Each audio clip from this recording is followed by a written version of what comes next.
Okay.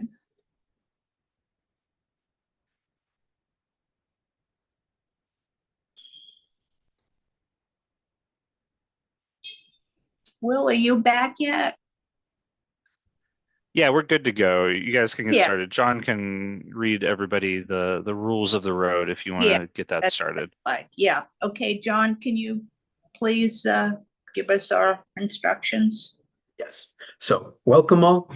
Um, if this is your first time joining us virtually, you will notice that you are all currently muted and everyone will remain muted throughout the meeting except for the committee chair and any participants, presenters, as we move through the agenda.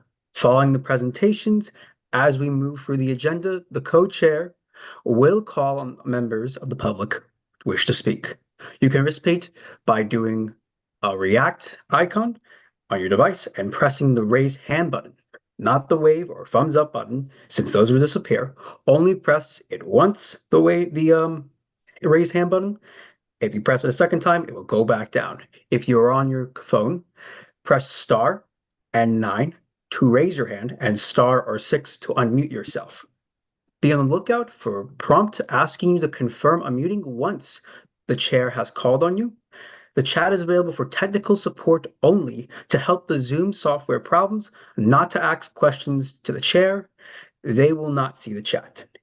If you are using an older version of Zoom, you will need to go to the participant section where you will find the raised hand feature there.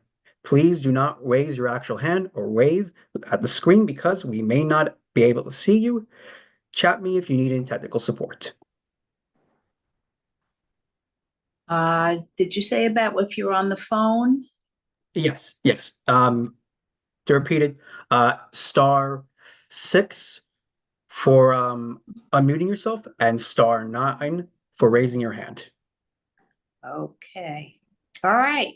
Well, welcome everyone. I'm Sherry Weiner. I'm chair of the Voting Reform Task Force of CB8. Since we are, 29 days before the election, we thought it was a good idea to kind of just go over some of the ground rules for voting, some of the dates that we need to adhere to. And then I am going and to have that presentation. We're very lucky to have Ed Herzog, who is an election attorney, who is a member of CB8. So we have our own expert in house. So he will go over that. And then after he finishes his presentation, I will be going over the ballot proposals that we need to consider. If you received your voter guide, you may want to pull it out so you can follow along and make whatever notes you need to. I need to say that since CB8 is a governmental agency, we cannot express an opinion how to vote. We can't give you any advice how to vote. We'll be presenting pro and cons, but we cannot take a position on any of these issues. So I wanted to make that clear, though I was told I could be sarcastic, so I may have to do that at some point. All right, Ed, why don't you start taking us through the dates and what we need to know about who can vote and et cetera, et cetera. Turn it over to you, Ed. Thanks, Sherry. Really appreciate that. Hello, everyone. My name is Ed Hartzog. Like Sherry said, I'm an election attorney and a member of CB8. I'm going to ask to share my screen, but before I do that, I'll get going and I'll forget this. Sherry made a great point. A lot of information I may say tonight, you've already received in the mail, and I am one not to always, as a practitioner in the field, I'm not always one to be praising the Board of Elections. However, to start out, as my mother said, if you can't say anything, say something nice. I'll say something nice about the Board of Elections that I think they're doing a good job on. I don't know who's behind this, but I think it's a good thing they're sending out. A lot of you got your voter guide from the Campaign Finance Board. You may have gotten this from the Board of Elections. It's your voter information. And I'll say, as someone who walks the walk, they have a little key in here. You can download this onto your phone. I'm sorry, I keep going back and forth. I can never figure out which way to go for the camera. But you can download this little card, and I will tell you, it loads up onto your phone, and it makes it really easy when you show up at the poll site to vote, because you can just pull it up and it goes into your wallet. So if you use, for those of you who think that I'm, a lot of, I am up with technology on this. You can go into the poll site. It makes it really easy because it has the barcode, and they can scan it, and your information comes up right away. So I'll say a nice plug for the BOE. If you've gotten this or you haven't, be on the lookout for it. Again, a lot of good information. So with that said, I promise, Sherry, I'll be quick. So I don't know if I can just share my screen. I have the PowerPoint loaded up, and I can kind of scroll through the You can files share your quickly. screen. Okay, how do Except I the button, find the share my screen? Captions, reactions. Oh, there it is. Sorry. Oh, there it is. Great. All right. Oh, yes. Tell me that's working. Yes. Okay. All right. Okay. Wow. All right. Okay, so voting in New York in 2024. So it is an even year. I don't have it in the PowerPoint, but I want to make a point where obviously I think the top of the ticket is some kind of national election going on, some sort of presidential thing is at the top of the ticket. But for those of you, hopefully, who see this outside of New York City and other places, this means also that you may be voting for U.S. Senate. Here in New York, we are. Obviously, one of your 435 representatives in Congress this year. You'll also be voting here in New York State, New York City, for your state senators and your state assembly members. So with that said, let's get started. Some important dates to remember right out of the gate. Your last day to register to vote in New York is now October 26th. And your last day to apply for a mail-in ballot, which must be received by the Board of Elections by October 26th, or if you want to apply in person at the local Board of Elections, that would be November 4th. Your last day to return your mail-in ballot in person is 9 p.m. on Election Day at any early voting or Election Day poll site or at your local Board of Election office. If you're doing it by mail, it must be postmarked by Election Day, and it must be received by the Board of Elections by November 12th. Some of you may remember or may have seen some local news about obviously the Postal Service. Some of that obviously involves returning ballots, getting ballots processed through the mail. If you're doing the mail-in ballot, and we'll talk about all these things later on, but if you're taking this option and you're doing the mail-in, obviously earlier is better.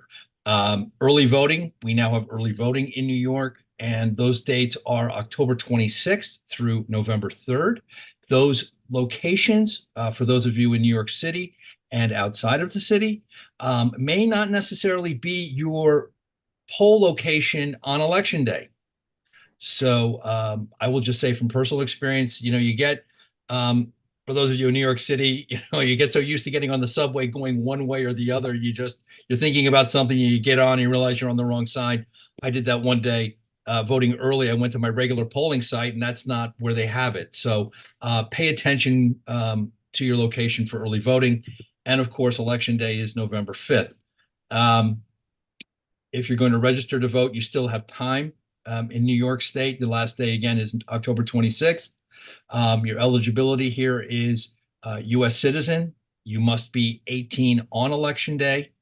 There is a provision now in New York State law. If you are 16 and 17 years old, you can pre-register to vote, but you cannot vote until you are 18. There is a residency requirement. It's 30 days prior to Election Day. You have to be a resident of this state and the county or the city and village in which you vote. You must not be in prison for a felony conviction.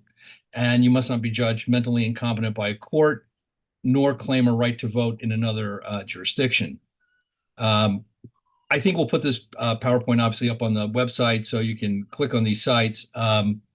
There's a very good, and just to avoid any confusion or mishaps, if you're uncertain about whether or not you're registered, there's a great website here you can click on to determine whether or not you are registered to vote. And as I say here, all you need is your name, date of birth, your borough, and your zip code.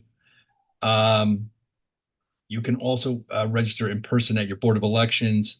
And if none of that appeals to you, you can actually go to an early voting location on the first day of early voting only, which is October 26th. And you can go in there and you can vote by affidavit ballot, which is not necessarily voting in person. And by submitting that affidavit, you will be registered to vote. Okay, moving on to how to vote here in New York. You have voting by mail, and this is a new thing. Obviously, with COVID, we had just a massive amount of people voting by absentee. And because of that, there's now been a lot of new legislation. And in New York, we have a new voting by mail option, which is different than absentee. As it says here, any New Yorker can request an early vote by mail ballot. No excuse is required, and you have to apply every year for it. This is different from those of you who have voted absentee in the past and may want or need to do so in the future. We continue to have absentee voting, but you need to have an excuse in order to do so. You're going to have to be absent from the county, or you're unable to appear due to an illness or some kind of disability. Let's see. There isn't a whole lot of that anymore, but like I said, for those of you, especially here, if you have seniors or people who are unable to get around or get access in person or early voting, voting by mail is a great option for folks. And again, can I just say mid-presentation here again, please vote, vote, vote. I'm not going to hear, this is nonpartisan, but please, however you vote, just please vote. So our turnout here in New York is just not something that we should always be proud of. So always strive to get something higher in terms of turnout. Anyway, back to filling out your ballot. When you're completing your mail-in ballot, we found last time that there's a lot of issues with respect to mistakes people make, and their ballots that don't end up being counted. So if you're completing your mail-in ballot, please make sure that you have marked it completely. Fold it up, and you will get Turn it over. Ed mentioned that the proposals are on the back. So oh yeah, I will. I will. That's towards the end here when we get to the to election day and what's coming. So for those of you with the mail-in ballot, you will be provided 2 envelopes. So you will be provided, what we have here is a security envelope and a return envelope. So first and foremost, take out your ballot, mark your ballot, fold it up. And I might want to say here at this point, if you're marking your ballot and you make some kind of a stray mark on your ballot, something, whatever, just initial it or acknowledge it for the Board of Elections, because as I'll say later on, that could be a problem down the road. So just make kind of a notation if you do make a mark, put your initials by it or something to let them know that it is you, the voter, who's made that mark on your ballot.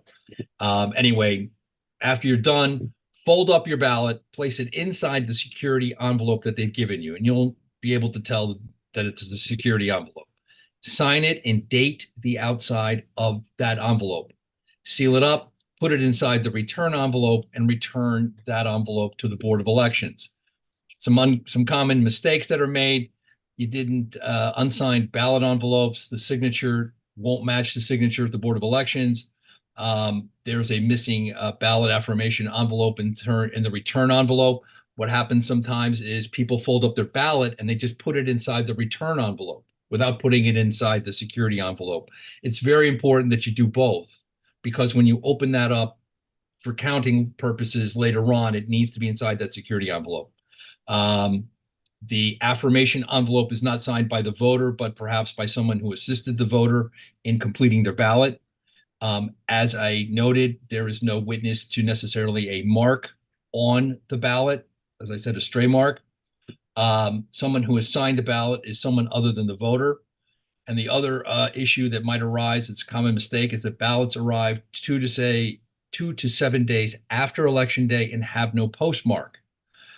These are all mistakes in the past that would be fatal defects in New York State for your ballot. However, in light of a lot of things that have happened in the past few years, we have now come up with the ability to cure your ballot. But before we get there are 3 ways to return your ballot. One is to take it to your county board of elections, as I noted before, no later than the election day. If you're doing it by mail, postmarked by the 5th, received by them no later than the 12th, in person at your county board of elections no later than 9 o'clock on election day. And you can do it at an early voting site anytime during the early voting period, or bring it to a poll site on election day by 9 p.m. Now, if you have sent in your ballot early and you've mailed it in and there's something wrong with it, the Board of Elections must notify you now and let you know that you have an opportunity to cure your ballot. And the time to cure your ballot is now 7 days after Election Day, and is at 5 p.m., as you can see, 7 days after Election Day. The BOE must provide you with a domestic postage paid return envelope in order to get your ballot returned. And they now will accept email return of those ballots. I'll put those addresses, they're at the end of the presentation, you'll see them. In the event that the BOE or the Board of Elections doesn't determines that your ballot can't be cured, you will be notified before Election Day and provided alternative ways to vote, either at the polls, early voting, or by receiving a new ballot. Okay, to Sherry's point, getting to Election Day. All right, it's Election Day. The polls will open at 6. They will close at 9. If you are in line by 9 o'clock, you are allowed to vote, even if that line stretches around the block. And I will tell you from my experience as an election attorney here in the city, 2008, 2012, I was out in places in Brooklyn and the line went around a city block. I don't mean down one side. I mean around a city block. So it does happen here in New York City. Even if it is 1 o'clock in the morning, hypothetically, you are still allowed to vote. They must keep that site open for you to vote. I stress that because I have found in my experience as doing election protection for the last 20 plus years, one of the worst things that can happen is that a voter gets in line to vote, and for some reason they are turned away, or they're given some misinformation, or whatever it may be. They leave, and most times they never return. And that is, in my world, that to me, that's a tragedy. So I stay in line. The place has to stay open for you to vote as long as you're there by 9 o'clock.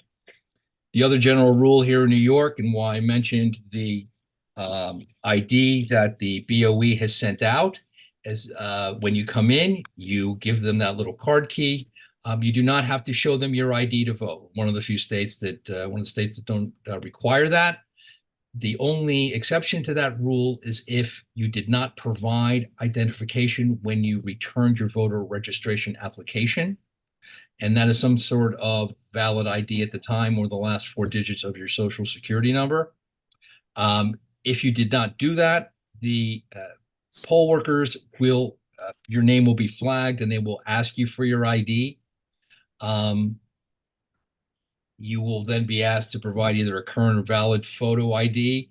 As long as it's current, it doesn't have to have your current address on there. It just has to be a current ID with your name and picture on there.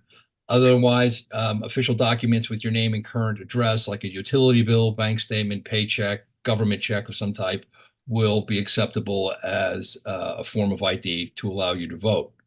In the event that you don't want any of that, you can go downtown and see a judge on election day, but I don't encourage that if you're really bent to vote in person. I would just say vote by affidavit ballot, and that'll be fine.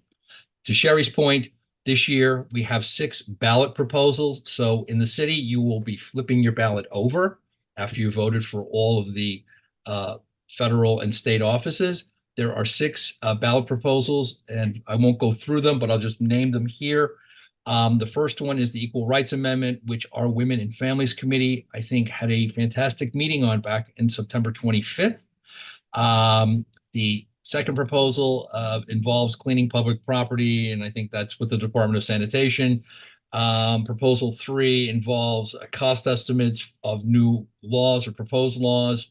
The fourth one is a public safety legislation, something about more time and notice before the council can vote. Capital planning is the 5th proposal, requiring more detail and annual assessments. And the 6th proposal is establishing a chief business diversity officer. Sherry and the committee will be talking about all of those later on, so I won't go into any more detail about them except to let you know that they're on the backside of your ballot. Please don't forget to vote about those. And finally, again, we'll post this on the website, but some helpful websites along the way. The New York State voter lookup tool, one website. This is a really, again, a nice plug for the Board of Elections here. It will allow you to look up your poll site, your voter registration. It will also allow you to track your mail-in ballot. All you need is your county, your name, date of birth, and your zip code. The same for New York City, borough name, date of birth, and zip code, your poll site locator, and your New York City ballot request tracker. And finally, just some locations for BOE offices here. The General Administrative Office, not to be confused with the Manhattan office. The general office is downtown on Broadway. If you're looking to register or get ballots, do not go to the office on Broadway. You will need to go to the west side over on Varick Street. And that's on the 10th floor there. Those are the other locations around the city, the Bronx, Brooklyn, Queens, and Staten Island. And that is about it. Again, please go vote on election day or before by mail or any way that you can. Just make sure you vote. Take a friend, make a plan, but make sure you vote. And I'll just open up for any questions you might have. Yeah, Rita has a question. John, can you mute Rita Papa, please? Hi, Ed, great presentation. Just as a former poll worker, are mail-in ballots read by hand or by machine? Or By hand. By hand. They are opened by hand. And the reason I asked that question is that many people, when they get a ballot, they put an X on the box instead of filling in the box. Then they have to come, the machine rejects it. And so therefore they come and get another ballot and they're told why it was wrong. But if you're mailing in your ballot and you put an X instead of filling in the square, will that count? it should, but again, I would caution that whatever the instructions are on the ballot in terms of marking the ballot itself, follow those instructions. But in terms of opening those envelopes and things like that, those are not run by machines. Those are opened up, and the security envelopes are examined by individuals, which is why also, as you know, Rita, as a poll worker, that it takes a while sometimes for results to come in, especially if, as we had during COVID, an inordinate number of absentee ballots, which we don't usually have. It's usually somewhere around to 10, 15%. During COVID, it was around 70. And the system was just overwhelmed with all the paper because those envelopes have to be opened by hand. There is no automatic, envelope opener because, as we noted before, they're examining those security envelopes when they open them up. So anyway, once they're opened up, they either may be run through a machine if there are a lot of them, but they may be doing it, looking at them and examining them by hand as well. Like I said, I think you should just mark the ballot as the instructions are. If it says fill in an oval, do that. If there's a box or an X, do that. But I will, just as a quick aside, on the mail-in ballot, if you have requested a mail-in ballot, and as opposed to an absentee, if you requested a mail-in ballot and you change your mind and you're not quite sure, you decide that you want to vote in person on election day, you may, because of that, be asked to vote by affidavit, because the Board of Elections will have no way of knowing whether or not your mail-in ballot has been sent in. So just know that going in, that if you are requesting them, that it may preclude you from being able to vote in person, but it will not preclude you from being able to vote on election day. You just may have to vote by affidavit ballot instead of the usual way. I would say in the machines, but those are back in the Labor Day machines, Labor Days. Any other questions for Ed? Well, he'll be hanging around in case you think of it. Ed, could you keep up the screen with the proposals on it? Sure. I think that would be helpful. Sure. And by the way, and I'll stop and get muted, is that also the Campaign Finance Board, in addition to the Board of Elections, sends out a very nice voter guide. Sorry, that's probably not coming out very well. Oh, there it is. The voter guide. Some of you may have gotten that. Yeah. They do a nice job of laying out the proposals. Oh, thanks, Michelle. Thank you. Michelle has them right there. I'm all thumbs with that. Anyway, I'll turn it over to you, Sherry, and I'll leave this up. Oh, yeah, okay. All right. So in the beginning part of the year, all of a sudden there was a rush to do charter change study. We've done this in the past, and I guess this started because the city council wanted to approve the mayor's appointments, which they didn't have authority to do. So in order to do that, the city charter would have had to have been changed. So all of a sudden, the mayor set up a charter change revision commission, and his superseded the council. So as you go, so the mayor has appointed all the people on the Charter Change Commission. And as we go through this, you may note that the mayor's authority has been increased in some areas, primarily because it was his people who were appointed to the commission. All right, so how did this happen? So at the final public hearing, the 2024 New York City Charter Revision Commission approved 5 ballot proposals. Prior to that, they had 12 hearings across 5 boroughs, testimony from public, expert, election officials, good government groups, and academics. They received testimony from more than 240 New Yorkers at these public hearings.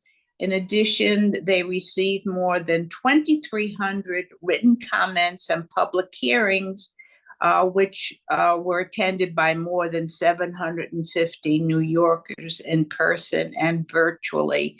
I know one of the gals on the call, Michelle, had participated. There wasn't a topic that really the community board, in prior hearings, I've been involved with testifying. There was an issue the last time on length of terms of community board members, and we got very involved. This time there really wasn't anything other than getting rid of the term restrictions. So the community board really did that. We did not permit testimony for this charter commission. Okay, but they came up with 5, and we have 6 proposals. Now, the first proposal, which I personally feel is the most important, is the New York State ERA.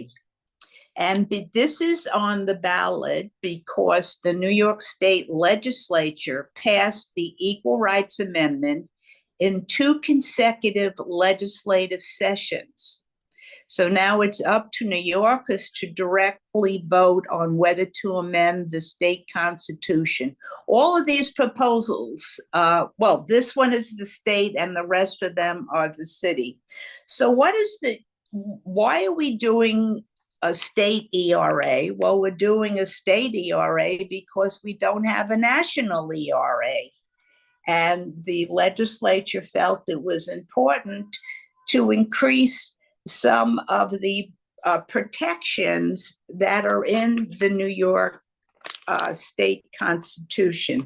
I'm just going to read to you the new sections that have been put in regarding discrimination. Okay, we currently have, you can't discriminate because of race and color. And now the language that has been added is ethnicity, a national origin, age, disability, creed was there, religion was there, added was or sex, including sexual orientation, gender identity, gender expression, pregnancy outcomes, and reproductive health care and autonomy. So those are the language that has been added, and if it's approved, it will be added to the state constitution. So it really increases the amount of protections against discrimination in New York State. Okay, so that's on because it was passed twice by the legislature. Now the remaining 5 were added by the charter change. Okay, the second proposal is cleaning public policy. It states that the Department of Sanitation would have increased authority to keep all city property clean, including parks and highways and highway medians, and to hold street vendors accountable for following the rules at those locations. It would also allow the Department of Sanitation to regulate how New Yorkers put out their garbage for collection. So what this proposal does is clarify the Department of Sanitation's authority and jurisdiction to keep the city clean and about how garbage is put out for collection. They don't give us the language as it is now, but it certainly seems to expand and provide Department of Sanitation the authority to keep the city cleaner. Okay, the third one is additional estimates of the cost of proposed laws and updates to budget deadlines. So what this is saying is that before the council passes a law that will cost money, they have to actually come up with an analysis of how the money is spent. And it also authorizes the mayor to provide a fiscal analysis.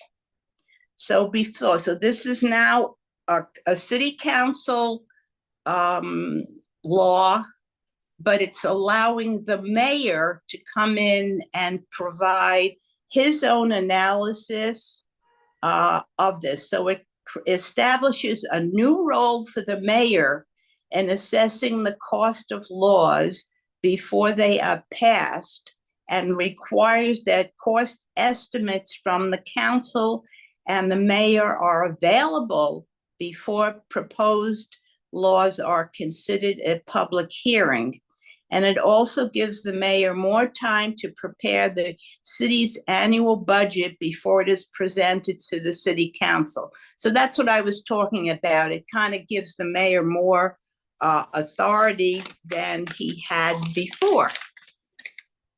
Proposal number 4 is provide notice and time before votes on public safety legislation.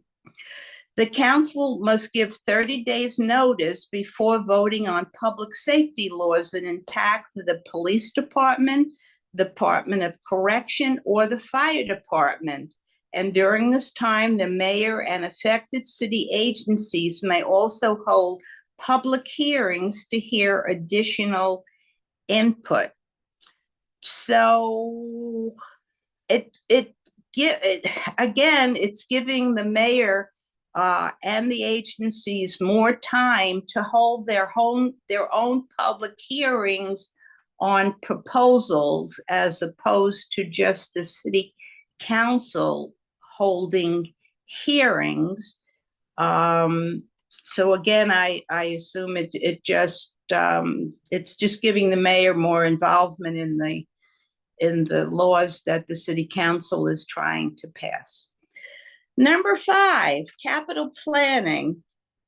This proposal would amend the city charter to require more detail in the annual assessment of city facilities and mandate that facilities needs inform capital planning and update capital planning deadlines. Basically, it just would mean that there are more details needed when assessing the maintenance needs of cities' facilities, and mandate that facilities needs inform capital planning and update capital planning deadlines. It just sounds like they're including in their capital planning maintenance of city properties. Again, we're not really given a lot of information, but that would be my thought. More detail, as Ed's slide says. Okay, budget proposal 6. Minority and women-owned businesses, enterprises, film permits, and archive review boards. All right, so this is changing which agency issues film permits. I don't know which agency does it now. Doesn't say. But importantly, it establishes the chief business diversity officer, who would be the contact person for minority and women businesses. And that, I think that is important, because it gives you some place to go if you are an MWBE. And so I'm hoping that that would mean that they're going to be putting a higher priority on women and minority businesses. So those are the proposals, and I'm hoping that somebody has questions or wants to make a comment, because you folks, oh, we got hands up. Okay, all right, let's start with a member of the public, Augustus Busby. John, can you, Hi, thank you so much for taking the time. I just wanted to ask if there's any resources to read further about these amendments and proposals. Are there resources to read about them? The guides that we referred to had that Ed had up. You should have, as a voter, you should have gotten them already. Or you can go to New York City Votes. Learn more at nycvotes.org.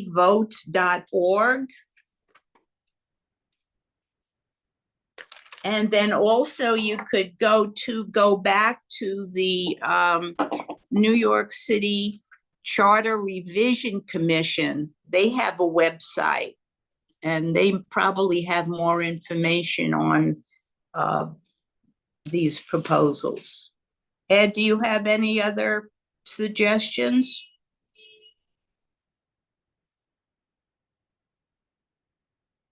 Ed, are you? The Campaign Finance Board is the one who put out the voter guide on on that. I was just about to look. I realized I was sharing my screen, so I was going to go on my phone and look up the if there was a resource. I think I might be able to find one before the meeting's over to let you know if there's something a little more comprehensive than the voter guide that came out from the CFB. It gives you a nice general view, but not really in depth. Yeah, it's really not, as I was reading it, it's really not specific, but Let me see if I can find something, Sherry. I guess you could go to Michelle or Gail or. yeah, why don't we start? We'll go down. Michelle, let's go. Can you please unmute Michelle Birnbaum?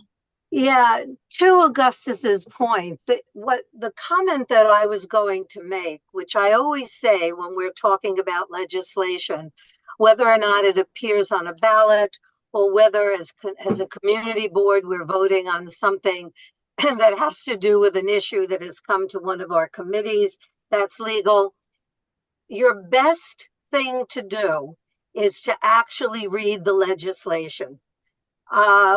Don't forget, whoever writes the ballot, the summary, is writing it from a perspective.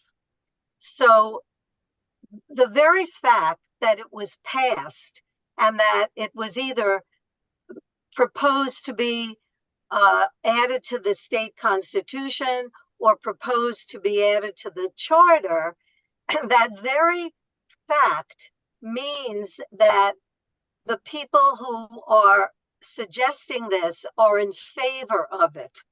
So it's often written in that light. And your best judgment for you personally is to actually read the legislation. And I'll take the first one, the Equal Rights Amendment, which as it's stated, I mean, who would be against that? And I'm not even suggesting that anybody should, but I'm just saying that if you actually read the legislation, it's has more to say than what that summary is saying. And it has more to say, not only but what's in it, but what has not been included in it. And that will be true from each of these proposals. But the fact that somebody wrote a summary that said this will make this better, in other words, when you're using subjective words like that, that is the position of the person writing the summary. And as a matter of fact, out of concern for this in general, not just on this ballot, this community board and the Voting Rights Reform Committee has, as part of a resolution, more clarity in the descriptions of items that are put on the ballot. And so your best bet, it takes time and it takes a little effort, but is to go to the legislature and actually read the bills. I don't think they're that lengthy. I think the Equal Rights is one page. I imagine the others are the same, but that's where you'll really get what this bill is, and you can make your judgment as to whether or not you're for it or against it. Is it too much trouble, Sherry, to ask the board office or you to send the actual legislation?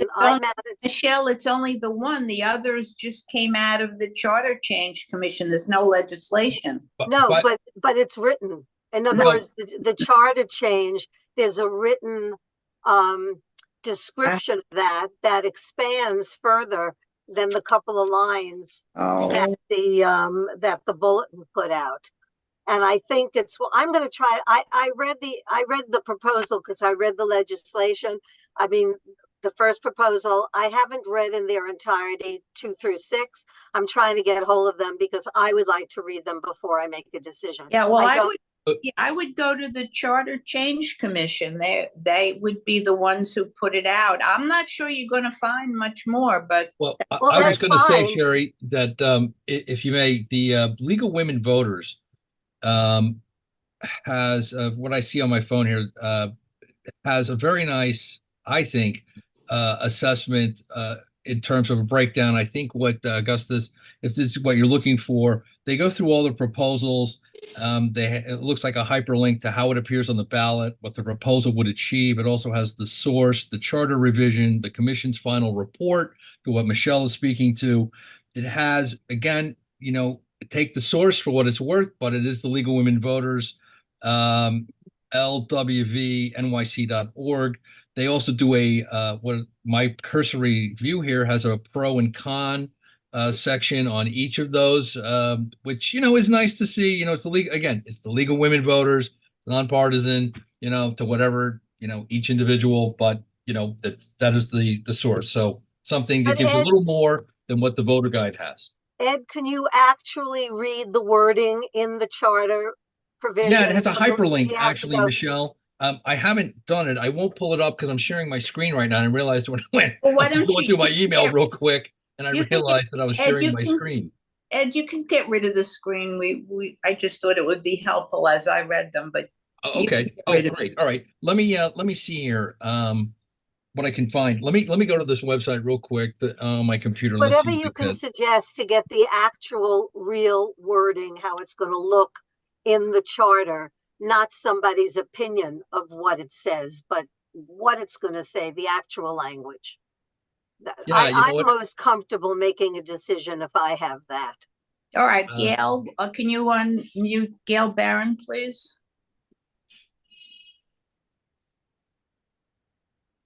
And I think there is a hyperlink. The interesting thing, both with the League of Women Voters as well as the New York City Council, is both expressed concern that the Charter Commission really met in June and July. It was so rushed, and there really were not a lot of comments when you look at a city of 8 million people.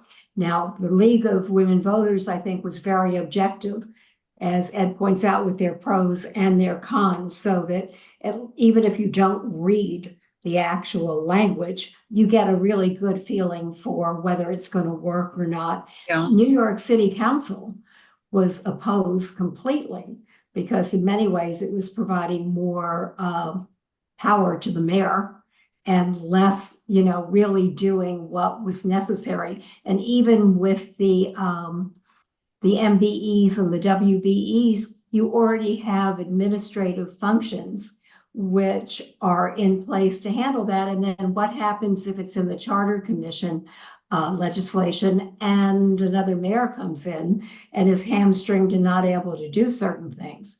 And as far as the ERA amendment to New York State, the reason that it's important that it's in the Constitution is because it is so difficult once something is codified to change it. So as Sherry points out, it expands the current protections that are in the Constitution, but all of the protections that will be codified are actually part of the state's Human Rights Act. So those rights are already there in New York State, but because of the craziness that can happen with the political world, they wanted to make sure that it was codified, it's in the Constitution, and less likely to be able to be changed in a negative way.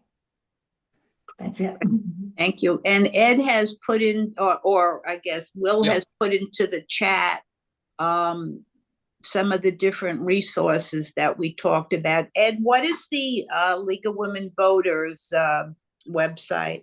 It's lwvnyc.org, and I have up their site that I was talking about. That on the sounds, phone. yeah, that sounds like I have frankly don't know how I'm going to vote on these. You're right. There's just really not enough information. Wait, there was one more person with a question. Suzanne Quint. John, unmute Suzanne, please. Oh, hi, everyone. I'm Suzanne. I just moved to the Upper East Side a year ago from Brooklyn, and thank you for this and for sharing the additional resources, which I'm definitely going to review. I was just going to weigh in on ballot proposal 2 on the cleaning public property with giving a little more, I guess, oomph to DSNY. I moved from Dumbo, which is a neighborhood that has a lot of vendors. And it was in the last, since Mayor Adams came into office, that the charge for working with the vendors to make sure that they were complying with most of the rules moved over to DSNY, which was definitely an improvement over the prior agency that was charged with that. So I'm thinking that this does give some more power to DSNY to make sure that the vendors are complying with the laws in terms of how they're conducting their business, which I can tell you is a huge problem in that part of the city. So I just wanted to weigh in with the perspective, since this neighborhood isn't rife with vendors. Yeah, but we have outdoor dining that Oh, we yeah, have, sure. we The have a whole city. major problem Hmm. with. Yeah, the whole city has that, but I'm thinking from my initial read that this is a good thing, because DSNY has been So, trying to yeah. make sure the vendors follow the laws and are in the right locations and are not, et cetera, and they've been a little hamstrung in some areas. So it's a little bit of a layman's perspective, and I will be reading more, but just an eye on that. Good. All right. Michelle, you raising your hand again? Please unmute Michelle. Yes, Suzanne, I'm chair of the vendor committee for Community Board 8. And I've been on the board since 2006 and started this committee. So I've been through all of the agencies that have taken over, and they've gone through the Department of Consumer Affairs, the Department of Health and Worker Protection, this agency, the police. They've gone through everything. And I have a liaison person with the DOS. Now, this is why I want to read what that says, because when it says expand their, control, well, that's great, but it depends how they define it. For example, at the moment, they are really only concerned with the sanitation. So they'll see, theoretically, I mean, a food vendor is supposed to take food and garbage back to their concession at the end of the day and disperse of it that way. They're not supposed to pour grease in the street. There's a whole bunch of sanitation things that they have to do. The DOS attempts to enforce that. However, what the DOS does not currently enforce is, for example, there is a rule that a vendor cannot be more than 20 feet from the entrance of a building, of a hospital, of a service entrance, not supposed to be close to a hydrant, not supposed to be near a crosswalk. There's a whole bunch of rules and regulations that the DOS currently is not enforcing. And so they claim that they can work with their partners at the DOH and elsewhere. Also, they're not allowed to go into the parks. We have a lot of vendor non-compliance in the parks.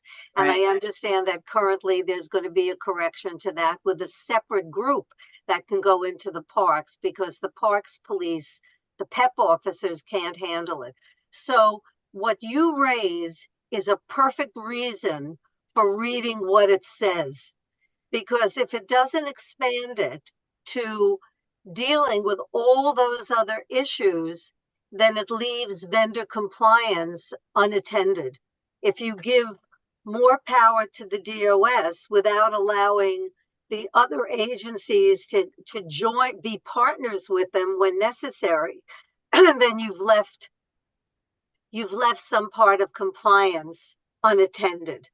So this may be wonderful, but I don't know, because I have to read it. Certainly what's in the book, the little summary, doesn't tell you anything. So that makes my point perfectly.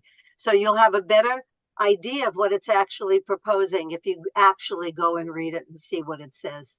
Yeah, I'm just looking at Ed just put up the Pros and cons. Sorry. annotation, and it talks about the cons of it. So does this mean they're getting rid of the PEP officers? Because it says cleaning city parks. You see, and when it says you see when it says enforcement of the street vendors. Now, this is the summary, Ed, right? This Yes, is it why is, we Michelle. have, I'm sorry. I don't Yeah. have the full, I can't give you the, I'm No, this is noodling great. around. I don't want to make, no, this is great. No, Yeah. it says how it appears on the ballot, Michelle. I don't Yeah. think there's much more information. No. Yeah.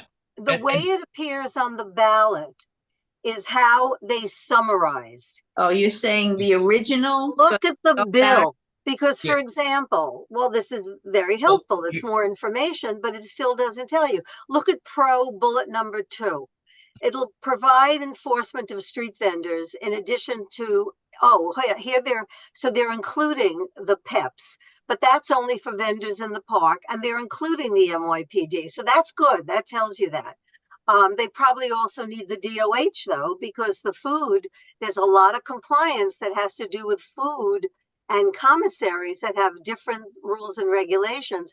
For all we know, it's in the original bill, but we won't know until we read it. So anyway, this is certainly better than just the little, 2-liner we have. This is a big improvement. But by the way, Michelle, if I click on the charter revision, just if people are wondering where this takes you, you see my arrow here. Yeah. Let's see where this goes. What It do takes they you- have? It But takes that's us. a report. Is that the same as Yeah. the link? That so- link is also in our chat, so you can Okay, also great. find. I just copied all that Yeah. from the chat. So there you go. And so the ballot questions, I clicked on that, I think, while we are going along here. Yeah, Well, let's see what. it doesn't give you a whole lot. Yeah. Yeah, look, Michelle, it's just stated. It doesn't give you anything. Well, that's my point. That's Right, exactly now- my point. That's why Well- I tell everybody, you know what the questions are. If you have the time and you want to make the effort, Now here's read the written, what here's it the written actually testimony. says. And there's well, it's all a lot of information. Yeah. I I don't know just what the don't think it's executive enough summary- to go with what, with what is on the ballot. I think it tells you nothing. Yeah, Now this is the executive summary. yeah. Yeah, but I'm saying, Of you course, need, like I you said, need to have this. right, and you have the abstracts, the proposed amendments. Ed, go to the final report. What is that talk? Yeah, at the top, you can click on that. There we go. This is a 121-page final report. All right, let's see what. Let me blow that up a little bit. See if you can get which one is the sanitation? Is if we're focusing on Page, let's see, ballot question 3, One. public safety, fiscal responsibility, capital planning. No. Clean streets, ballot 1, page 21. All right, let's see what it says. We have So plenty is this the actual wording when they call Yeah. it summary report? Is This- this this- the it's on- actual wording? yeah. Ballot question number 1 in the first ballot question. There you are. All right, to expand it.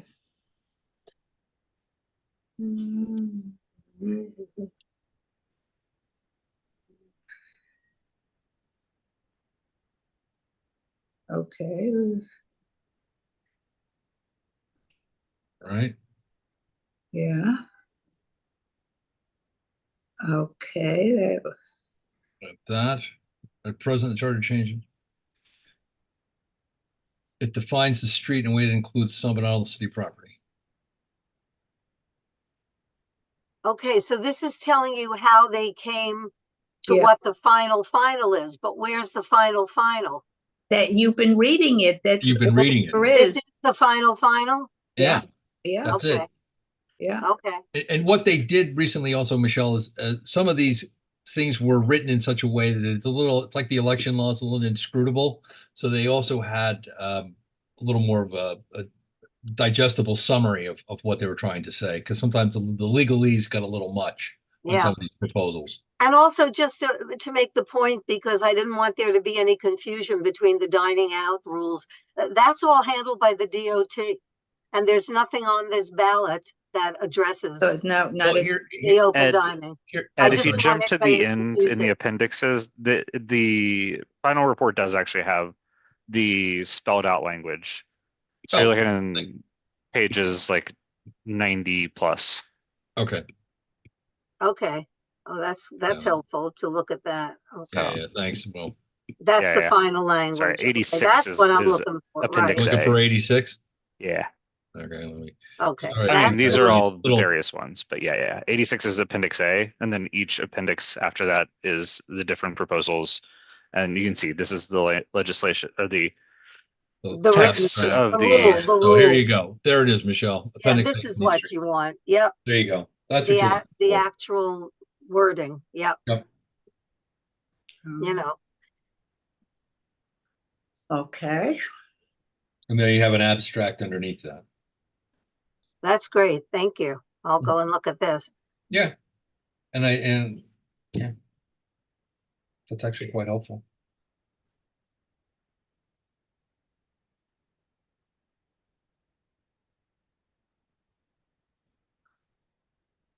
okay.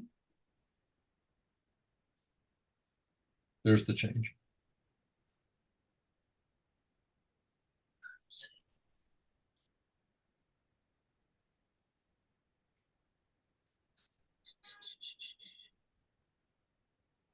All right, that's the italicized is a change.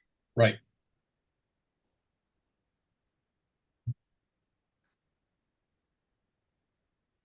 Others. A little bit right here. And in the parks.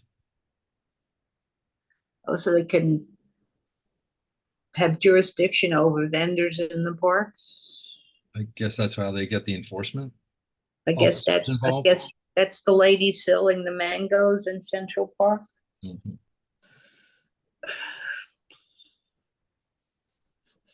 Yeah, in the Yep, park. and in the parks. All right. And here you go.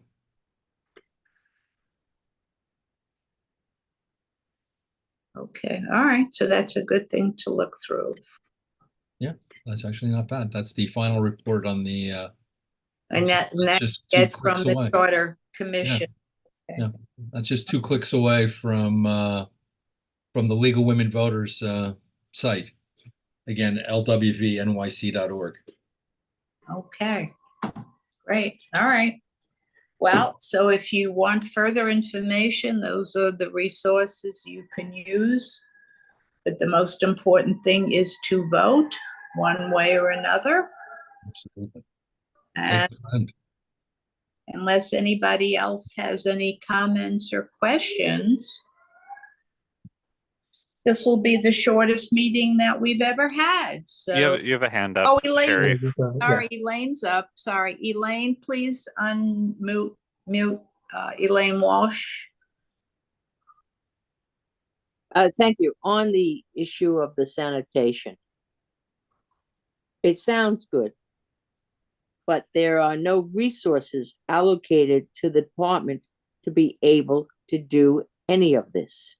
I've been working with the sanitation department around the vending issues on 86th Street and surrounding areas. And while the superintendent wants to work with us, he also is restricted by what the resources are.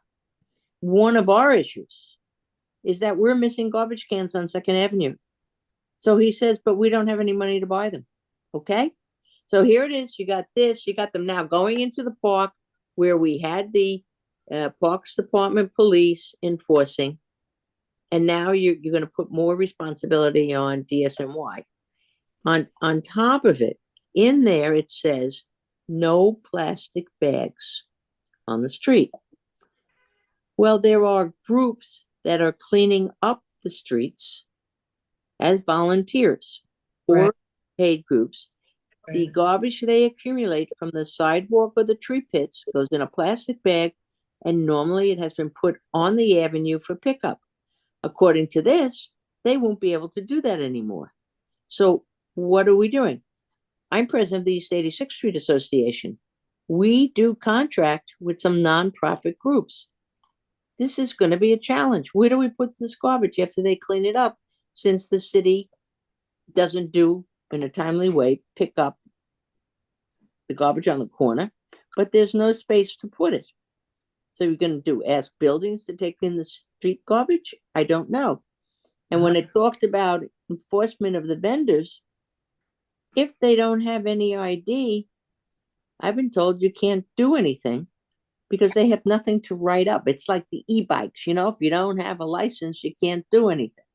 So while this sounds good, I'm concerned that there hasn't been enough public discussion about the unintended consequences of this, of I'd say almost all of it except for Proposition 1, because a lot of it's going to power for the mayor, but no resources are being given to the groups. And for the movie permits, by the way, there is a department already that handles that.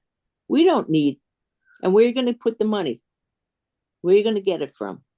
So, you know, I've got real concerns about the proposals other than number 1, and concerned that this is a rush deal with no allocation of funding. That's all. I wouldn't support any of it. Thank you. Good point. Good point. Okay, well, we know it was a rush job because I've never seen anything move so quickly, as you recall. But there it is. So if we're not happy with it, we can vote no. If you're happy with it, vote yes. I'm not taking a position. I'm being good. All right. If nobody else has anything more to say, I certainly think this was enlightening, and we have to obviously do a little bit more research. Sherry, you have one more question, it looks like. Yeah. I keep on pop. Yeah, Augustus, I believe. Gustus, yeah, go ahead, Gustus, yeah. No question. I just wanted to thank everybody for doing a little bit of research with me on this one, and for everybody sharing Okay, resources. do you have enough information to know, did you go to the chat to get all the resource places? Absolutely. I think the League Oh, of good. Women's All Voters right. resources. So you'll have plenty, but it sounds like if you really, really want to get to where these things came from, go to the Charter Commission. That sounds like for the final look at the actual final report would be a good place. Okay, everybody, thank you. And make sure you go out and vote. Thank you. Good night. Bye-bye. Thanks, Will. Thanks, John. Thanks, Ed.